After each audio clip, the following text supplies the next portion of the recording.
बिस्मिल्लाहिर्रहमानिर्रहीम। अस्सलाम वालेकुम। एक वक्त था कि हम मुसलमान दुनिया के हुक्मरान हुआ करते थे। हमने सदियों इस दुनिया के ऊपर राज किया। फिर एक वक्त आया कि ज़िल्लत व ख़ारी ने हमें जकड़ लिया और हम ग़ुलाम बना दिए गए। फिर हमारा खून इतना सस्ता हुआ कि जिसका दिल करता था मुसलमान को ज़िबा करके चौक चौराहे में फेंक देता था। जिसका दिल करता था मुसलमान के जिस्मों को बम से उड़ा देता था। जिसका दिल करता था हमारे जवानों को ज़िबा करता था, हमारे बच्चों को यतीम करता था, हमारी औरतों को बेवा करता था। जिसका जब दिल करता था वो हमें हमारे मुल्कों से निकाल देता था, वो हमारे घरों को जला देता था। लेकिन हालात इतने बुरे हो जाएंगे इसका कभी सोचा नहीं था कि 1 अरब 60 करोड़ मुसलमानों के नबी को, जिनके लिए हम अपनी जानें देने का, अपने घर बार, मालो दौलत, आलो औलाद को कुर्बान करने का दावा करते हैं, उनकी सरेआम गुस्ताखी की जाएगी। एक मुल्क बाहसियत मजमुई मेरे नबी सल्लल्लाहु अलैहि वसल्लम के गुस्ताखाना खाके छापेगा, अपनी बड़ी बड़ी इमारतों पे लगाएगा और 1 अरब 60 करोड़ मुसलमान कुछ नहीं कर सकेंगे। ये रबीउल अव्वल तो खुशियों का महीना था, लेकिन ये इस दफा हमारे लिए कैसा गम लाया है। हमारे हुक्मरान जो सिर्फ खतो किताबत कर रहे हैं, जो सिर्फ चंद बातें करते हैं और जो इस मुकद्दस तरीन मौजू पे भी सियासत खेल रहे हैं, क्या उनके गिरेबान पकड़ने का वक्त नहीं है? क्या ये हमारे लिए लम्हा फिक्रिया नहीं है कि 52 इस्लामी मुमालिक हों, लाखों की तादाद में फौज हो, एटम बम हमारे पास मौजूद हो और फिर भी हमारे ऊपर इतनी जिल्लत व ख्वारी मुसल्लत हो?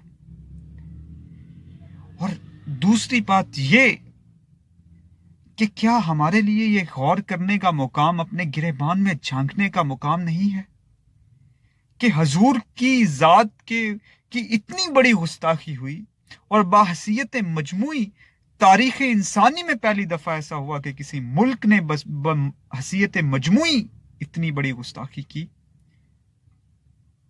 तो हम जो इतने बड़े इश्क के दावे करते हैं कि चंद मिनट के अलावा हमारे दिल को कोई तकलीफ महसूस हुई? क्या हमारी नींद उड़ी? क्या हमारी भूख खत्म हुई? क्या हमारे रोजमर्रा के मामलात जो हैं उनमें कोई तब्दीली आई?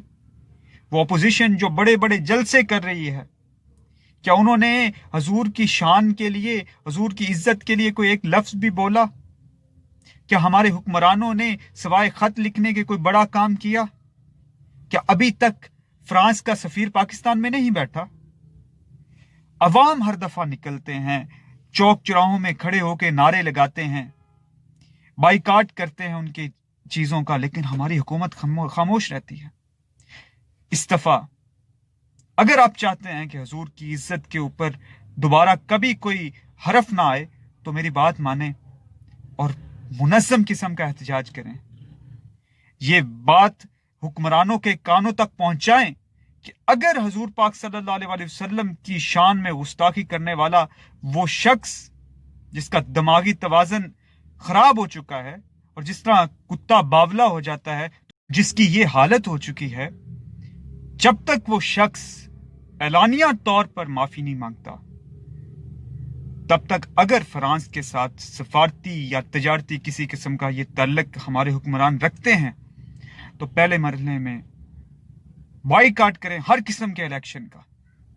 अब हम किसी ऐसे शख्स को वोट नहीं देंगे जो कि हमारे हजूर सल्लल्लाहु अलैहि वसल्लम की इज्जत की हिफाजत ना कर सके। वो मुट्ठी भर यहूदी जो कि चंद लाख हैं, वो जब अपने हॉलोकास्ट पे किसी को बात नहीं करने देते, तो हम 1 अरब 60 करोड़ मुसलमान हमें डूब मरना चाहिए कि कोई भी उठता है और वो बकवास करना शुरू कर देता है। और अगर ये इस बात पे भी नहीं रुकते तो अगले मरहले में हम टैक्स नहीं देंगे, हम सड़कों पे निकलेंगे, हम इनके गिरेबान से घसीट कर इनको सड़कों पे लाएंगे और इनको ये बताएंगे कि तुम्हारी ये औकात नहीं है کہ تم ہمارے نمائندے بن سکو، اور یاد رکھیں اس دور میں کہ کون کون حضور کی عزت کے لیے بول رہا ہے، اور کون کون سیاست کر رہا ہے، اور کون کون اپنے ان مغربی آقاؤں کو خوش کرنے کے لیے اپنی زبانیں بند کیے ہوئے ہیں۔ اور جب ووٹ کا وقت آئے تو اس چیز کو مد نظر رکھتے ہوئے ووٹ دیجیے گا۔